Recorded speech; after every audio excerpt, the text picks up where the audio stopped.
ഭീകരർക്കായി തെരച്ചിൽ.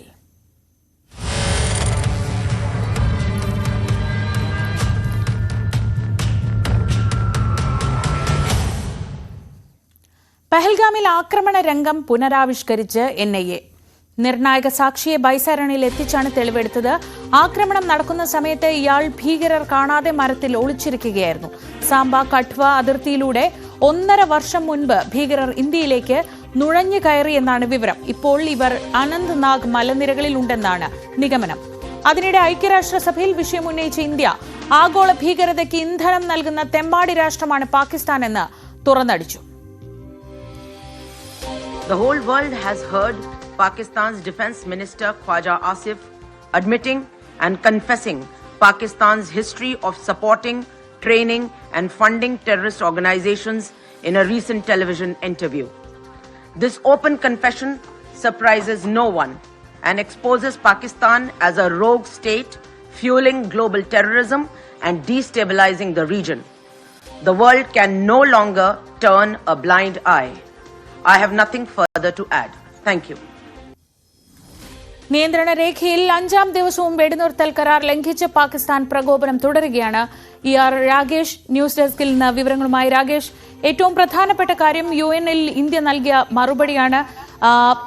പലതവണ പാകിസ്ഥാന്റെ ഭാഗത്തുനിന്ന് പ്രകോപനപരമായ പരാമർശങ്ങളുണ്ടായിരുന്നു. അപ്പോഴൊന്നും ഇന്ത്യയുടെ ഭാഗത്തുനിന്ന് ഒരു മറുപടി ഉണ്ടായിട്ടില്ല. ഐക്യരാഷ്ട്രസഭയിൽ ഇന്ത്യ കൃത്യമായ മറുപടി നൽകിയിരിക്കുന്നു. എന്താണ് ഇന്ത്യയുടെ മറുപടിയിലൂടെ ലോകരാഷ്ട്രങ്ങൾക്ക് നമ്മൾ നൽകിയിട്ടുള്ള സന്ദേശം?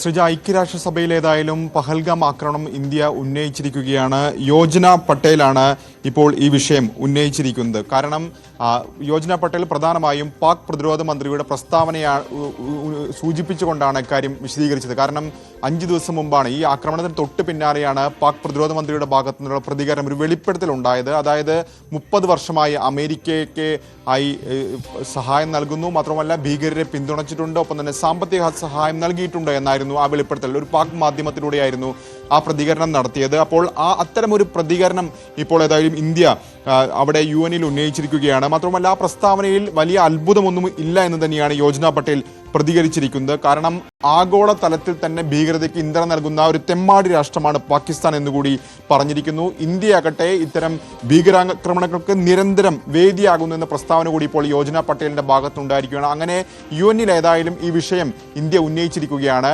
പക്ഷെ മറുവശത്ത് പാകിസ്ഥാന്റെ ഭാഗത്തുനിന്ന് വലിയ രീതിയിലുള്ള പ്രകോപനം തുടരുന്നുണ്ട്. ഏറ്റവും ഒടുവിൽ ബാരാമുള്ള സെക്ടറിൽ ഇന്നും വെടിനിർത്തൽ കരാർ ലംഘനം പാക് സൈന്യം നടത്തിയിട്ടുണ്ട്. ഇന്ത്യയും ശക്തമായി തിരിച്ചടിച്ചിട്ടുണ്ട്. ഇപ്പോൾ പ്രതിരോധ മന്ത്രാലയത്തിന്റെ കണക്കുകൾ പുറത്തു വരുമ്പോൾ 13 തവണയാണ് ഈ മാസം മാത്രം പാകിസ്ഥാൻ ഇത്തരത്തിൽ വെടിനിർത്തൽ കരാർ ലംഘനം നടത്തിയിട്ടുള്ളത്. ഇത് 2021 ശേഷമുള്ള കണക്കുകൾ നോക്കുകയാണെങ്കിൽ ഏറ്റവും കൂടുതലാണ്. കാരണം പുൽവാമയ്ക്ക് ശേഷം 2021 വീണ്ടും ഒരു വെടിനിർത്തൽ കരാറിന്റെ ഒപ്പുവെച്ചിരുന്നു ഇരു രാഷ്ട്രങ്ങളും. അതിനുശേഷമുള്ള കണക്കുകൾ നോക്കുകയാണെങ്കിൽ ഏറ്റവും ഉയർന്ന നിരക്കാണിത്. അങ്ങനെ അതിർത്തിയിലെ സാഹചര്യം സങ്കീർണമായി തന്നെ തുടരുകയും ചെയ്യുന്നു. ഏതായാലും കേസ് അന്വേഷണം ഒരു വശത്ത് തുടരുന്നുണ്ട്. NIA അന്വേഷണം ഊർജിതമായി തന്നെ തുടരുന്നുണ്ട്. നിർണായക സാക്ഷികളുടെ മൊഴികൾ ഇതിനോടകം തന്നെ NIA രേഖപ്പെടുത്തിയിട്ടുണ്ട്. ഏറ്റവും ഒടുവിൽ ഈ ആക്രമണം നടക്കുന്ന സമയത്ത് അവിടെ ഉണ്ടായിരുന്ന ഒരു പ്രദേശവാസിയുടെ മൊഴിയാണ് രേഖപ്പെടുത്തിയിട്ടുള്ളത്. ഇയാളെ ബൈസാരണിൽ എത്തിച്ച് ഈ രംഗങ്ങൾ പുനരാവിഷ്കരിക്കുകയും ചെയ്തിട്ടുണ്ട്. ഇയാൾ NIAയോട് പറഞ്ഞിരിക്കുന്നത് ഈ ആക്രമണ സമയത്ത് 1 മണിക്കൂർ നേരം മരത്തിൽ ഒളിച്ചാണ്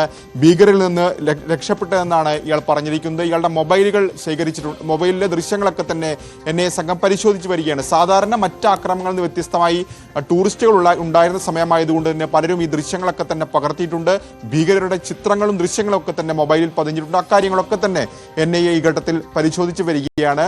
ഒപ്പം അന്വേഷണവുമായി ബന്ധപ്പെട്ട മറ്റു ചില വിവരങ്ങൾ കൂടി പുറത്തു വരുന്നുണ്ട്. ഇതിൽ ഈ ഭീകരർ അതിർത്തി മറികടന്നത് 1.5 വർഷം മുമ്പാണെന്നാണ് ഇപ്പോൾ ലഭ്യമാകുന്ന വിവരം. പ്രത്യേകിച്ച് സാംബ അതിർത്തിയിലൂടെ, കട്ടുവ അതിർത്തിയിലൂടെയാണ് ഇവർ മറികടന്ന് ഇന്ത്യയിലേക്ക് പ്രവേശിച്ചത്. അതിനുശേഷം ഈ വനത്തിൽ ഒളിക്കുകയായിരുന്നു. ഇപ്പോൾ ആക്രമണം നടത്തിയിരിക്കുന്ന 2 പാകിസ്ഥാൻ പൗരന്മാരുടെ പേരുകൾ കൂടി ഈ ഘട്ടത്തിൽ കൂടുതൽ സ്ഥിരീകരണം വന്നിരിക്കുകയാണ്. അതിലൊന്ന് മൂസയാണ്. മൂസ നേരത്തെ സോൻമാർഗിൽ ടണൽ ആക്രമിച്ച കേസിലെ നിർണായക പങ്ക് വഹിച്ചു എന്നുകൂടി അന്വേഷണ സംഘം പറയുന്നുണ്ട്. ഈ ആക്രമണത്തിൽ 7 പേർ അന്ന് കൊല്ലപ്പെട്ടിരുന്നു. മറ്റൊരാൾ അലിബായ് ആണ്. അലിബായ് എന്ന് വിളിക്കുന്ന തൽഹ ആണ് മറ്റൊരാൾ. ഇങ്ങനെ 2 പേരുടെ വിവരങ്ങൾ കൂടി ഇപ്പോൾ ഈ ഘട്ടത്തിൽ ഏതായാലും പുറത്തു വന്നിട്ടുണ്ട്. ശ്രീജ, ഇതിനിടെ രാകേഷ് 5ാം ദിവസവും തുടർച്ചയായ 5ാം ദിവസവും ഈ അതിർത്തിയിൽ പ്രകോപനങ്ങൾ തുടരുന്നതിന്റെ വാർത്തകൾ കൂടി വരുന്നുണ്ട്. കഴിഞ്ഞ ദിവസങ്ങളിലൊക്കെ ഇന്ത്യ ശക്തമായി സൈന്യം തിരിച്ചടിക്കുന്നുണ്ടായിരുന്നു. ഇന്ന് വരുന്ന വിവരങ്ങൾ എന്തൊക്കെയാണ്? ആശ്രയിച്ച ബാരാമുള്ള മേഖലയിലാണ് ഇത്തരത്തിൽ ഇപ്പോൾ വെടിനിർത്തൽ കരാർ ലംഘനം പാകിസ്ഥാന്റെ ഭാഗത്തുനിന്ന് ഉണ്ടായിട്ടുള്ളത്. അത് ഈ സംഭവത്തിന് ശേഷം ഈ അതിർത്തി കൂടുതൽ സങ്കീർണമായി തുടരുകയാണ്. 5 ദിവസവും തുടർച്ചയായ 5ാം ദിവസവും പാകിസ്ഥാൻ വെടിനിർത്തൽ കരാർ ലംഘിച്ചു. ഇപ്പോൾ ഇന്നലെ രാത്രി മുതൽ ഏതാണ്ട് പുലർച്ചെ വരെ ഇത്തരത്തിൽ പാകിസ്ഥാന്റെ ഭാഗത്തുനിന്ന് ഇന്ത്യൻ പോസ്റ്റുകൾക്ക് നേരെ ആക്രമണം ഉണ്ടായി എന്നാണ് ഇപ്പോൾ ഏറ്റവും ഒടുവിലായി ലഭിക്കുന്ന വിവരം. പക്ഷേ ഇന്ത്യൻ സൈന്യവും ശക്തമായി തിരിച്ചടിച്ചിട്ടുണ്ട്. മറ്റ് തരത്തിലുള്ള സൈനികർക്ക് പരിക്കേൽക്കുകയോ അത്തരം അനിഷ്ട സംഭവങ്ങളൊന്നും തന്നെ ഈ ഘട്ടത്തിൽ റിപ്പോർട്ട് ചെയ്യപ്പെട്ടിട്ടില്ല. പക്ഷേ ഇതിനെ വളരെ ഗൗരവത്തോടു കൂടി തന്നെ സർക്കാർ കാണുന്നുണ്ട്, പ്രതിരോധ മന്ത്രാലയം കാണുന്നുണ്ട്. കാരണം 2021 ഏറ്റവും ഒടുവിൽ ഒരു വെടിനിർത്തൽ കരാറിൽ ഇരു രാജ്യങ്ങളും ഒപ്പിട്ടത്. അതിനുശേഷം ഉണ്ടാകുന്ന ഏറ്റവും വലിയ നിരക്കാണിത്. അതായത് ഇന്നലെ ഉണ്ടായ ആക്രമണം കൂടി കണക്കെടുക്കുകയാണെങ്കിൽ 13 തവണയാണ് ഈ മാസം മാത്രം പാകിസ്ഥാൻ വെടിനിർത്തൽ കരാർ ലംഘിച്ചത്. അതുകൊണ്ട് തന്നെ വളരെ ഗൗരവത്തോടു കൂടി കാണുന്നുണ്ട്. ഇന്ന് ഏതായാലും കേന്ദ്ര മന്ത്രിസഭ യോഗം ചേരുന്നുണ്ട്. 11 മണിക്കാണ് യോഗം നിശ്ചയിച്ചിരിക്കുന്നത്. സ്വാഭാവികമായും പഹൽഗാം അടക്കമുള്ള വിഷയങ്ങൾ, സൈനിക നടപടി അടക്കം ചർച്ചയ്ക്ക് വരും. ശ്രീജ. ശരി, രാകേഷാണ് വിവരങ്ങൾ നൽകിയത് ന്യൂസ് ഡെസ്കിൽ നിന്ന്.